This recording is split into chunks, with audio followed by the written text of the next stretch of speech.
buenos días a todas y a todos. Este no deja de ser un tema más que controvertido, y aquí se han dicho y se han dado muchas opiniones diversas.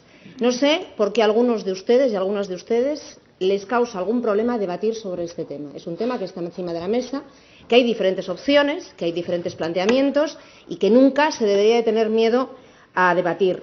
Mire, señor Blanco, cuando usted habla de niños extranjeros, francamente, no hace falta que haga esas alusiones. No hay niños extranjeros, hay niños y niñas. Ya vemos cuál es la ideologización que usted tiene con respecto a los niños y niñas. Hay unos buenos y unos malos.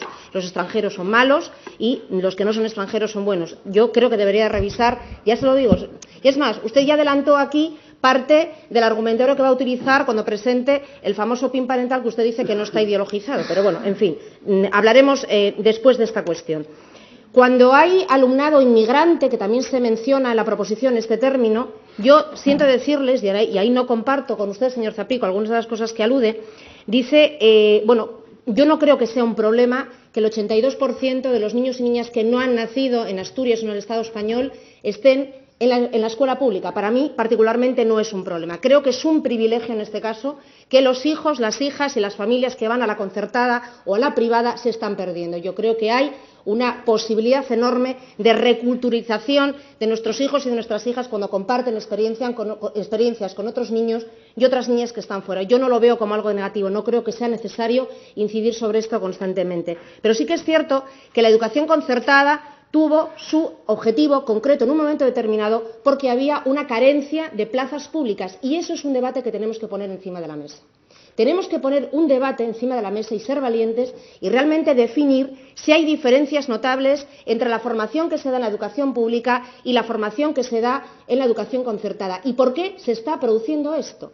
Porque no tiene ningún sentido que en una educación que tiene que ser universal y tiene que llegar a todos los niños y las niñas encontremos estas diferencias. Probablemente porque no tengamos una ley ajustada a la realidad social que vivimos, porque no tengamos la suficiente valentía como para hablar de estas cuestiones y porque tenemos tendencia en educación a irnos hacia los extremos y a no entender que es muy variada, que hay mucha variabilidad y que es importante ser honestos y honestas en esta cuestión. Por tanto, este grupo parlamentario no tiene ningún tipo de problema, no tiene ningún tipo de dificultad a la hora de debatir la cuestión, y tampoco creemos que sea un problema, no debería de ser un problema, para quienes están permanentemente confundiendo la educación pública con la educación concertada y con la educación privada. Son cosas completamente distintas. La educación concertada no es educación pública, es educación concertada. Tiene, previo a la educación pública, un contrato que se hace con un centro que era privado, y eso tiene unas definiciones que son muy distintas a las de un centro público. Por tanto, sí vamos a apoyar esta propuesta porque consideramos que no debemos de tener miedo a debatir y a instar al Gobierno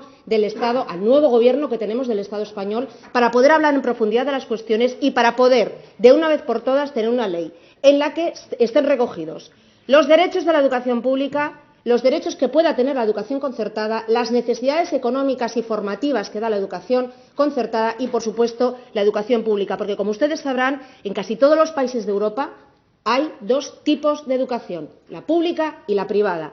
Y nadie, la propia Constitución del Estado español lo dice, y no va a haber ningún texto que pueda evitar que aquellos padres y madres que quieran llevar a sus hijos a la privada puedan hacerlo. Es decir, esta propuesta no es una prohibición para que los padres y madres que quieren llevar a sus hijos a la privada lo hagan, porque cuando tienen recursos, la gente que tiene recursos directamente, la que más recursos tiene, ya va directamente a la red privada y no se queda en la red concertada. Por tanto, nuestro voto será a favor, con matices, entendiendo que esto es una propuesta de avance y de debate sobre un tema que parece tenemos dificultad en debatir. Nada más, gracias.